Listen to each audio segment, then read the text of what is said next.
بسم الله الرحمن الرحيم الحمد لله رب العالمين. அஸ்ஸலாமு அலைக்கும். நம்மளோட எல்லா பிரச்சனைகளுக்கும் கவலைகளுக்கும் இந்த திக்கர் ஒரு பெரிய தீர்வா இருக்கும். இந்த திக்கரை நம்மள நிறைய பேருக்கு தெரிஞ்சிருக்கும். ஆனாலும் நிறைய பேர் இது அதிகமா ஓதுறதே இல்ல. அந்த திக்கர் அஸ்தாஃபிருல்லாஹில் அலீம். ஆமாங்க, இஸ்திக்ஃபார். இது கேட்ட உடனே இதுதான் நமக்கு தெரிஞ்ச விஷயமாச்சே அப்படின்னு சாதாரணமா இருப்பீங்க. ஆனா இந்த வீடியோவை முழுசா பாருங்க. இஸ்திக்ஃபாரோட நன்மைகளை பத்தி அல்லாஹு தஆலா தன்னோட திருக்குர்ஆன்ல என்ன சொல்றான்னு பார்க்கலாம்.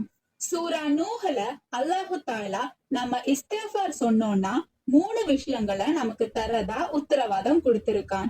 இஸ்திக்ஃபார அதிகமா ஓதுறவங்களுக்கு அல்லாஹு தஆலா கொடுக்க போற முதல் விஷயம் செல்வம். நீங்க இஸ்திக்ஃபார அதிகமா ஓதுனாலே அல்லாஹு தஆலா செல்வத்தையும் அதிகரிப்பான்.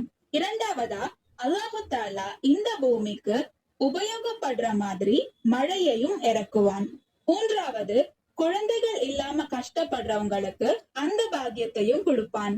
அது மட்டும் இல்லாம எவரொருவர் இஸ்திக்ஃபாரை தொடர்ந்து ஓதி வருகிறாரோ அவர்களை அல்லாஹு தஆலா ஆபத்துகளிலிருந்து பாதுகாப்பான்னும் கவலைகளிலிருந்து ஆறுதல் அளிப்பதோடு எதிர்பாராத இடங்களிலிருந்தும் உணவை அல்லாஹு தஆலா அவர்களுக்கு கொடுப்பான் என நபி ஸல்லல்லாஹு அலைஹி வஸல்லம் கூறினார்கள்.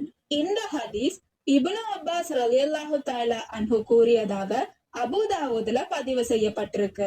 நீங்க எதை கேக்குறீங்களோ அதை நான் கொடுப்பேன்னு அல்லாஹு தஆலா கேரண்டி கொடுத்த இந்த இஸ்திக்ஃபார நம்ம அதிகமா ஓதலாம். அதற்கு அல்லாஹ் தௌஃபீக் செய்வானாக. ஆமீன்.